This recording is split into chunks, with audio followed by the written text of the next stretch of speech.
Hey, I'm Gabi. Welcome to the podcast from Barcelona channel. If you are planning a trip to Barcelona, one of the first questions is almost always this. What ticket should I buy for the public transport? Where should I buy it? Or do I need to download some kind of apps? And that's a total fair question because at first the system seems a little bit confusing. But don't worry, I'm going to show you everything now. Spoiler, to this day I still use the physical card and I will explain to you why in just a moment. But before we get started, if you are planning a trip to Barcelona and you are interested in Barcelona travel tips or just love the city, make sure to subscribe to my channel. It really helps me a lot. Alright, let's get into it.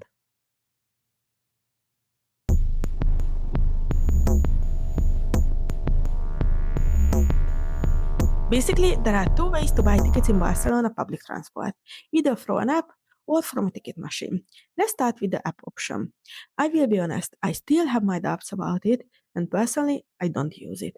And judging by the App Store reviews, I'm not the only one who's not a big fan.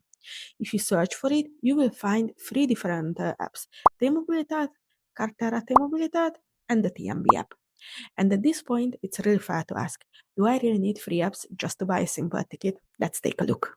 In the T-Mobilitat app, you can order the card you will need for travel. Here you can choose between a physical plastic card and the virtual card. If you are coming to Barcelona as a tourist, then I definitely recommend choosing the virtual one because the physical card is sent by email, usually within 5 to 10 days, to a local address, so it wouldn't be so handy for a tourist.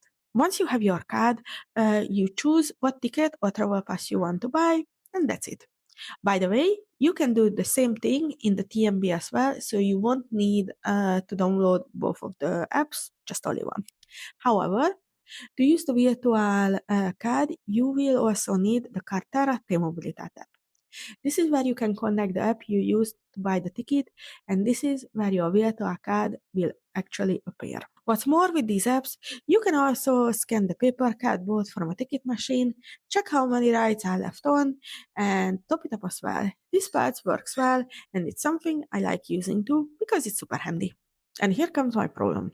On iPhone, for example, for a very long time, they didn't make it possible to use the virtual card like a boarding pass, meaning adding it to the wallet and using it without unlocking your phone.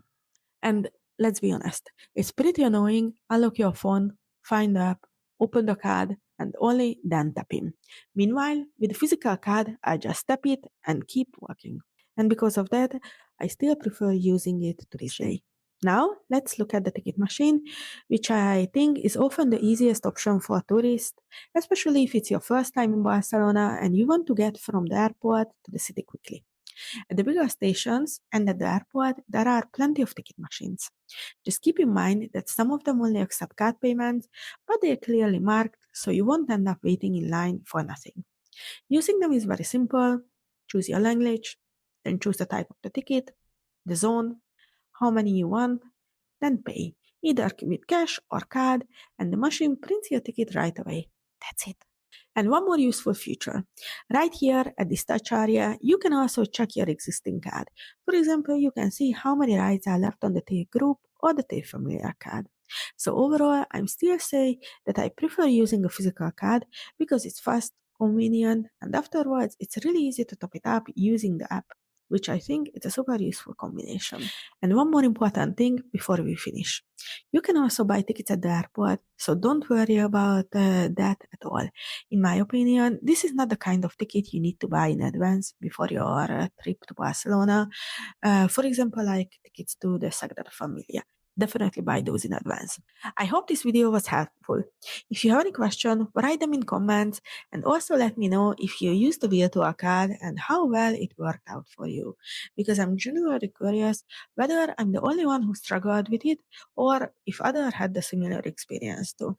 And if you enjoyed the video, give it a like, subscribe, and I will see you in the next one. Bye.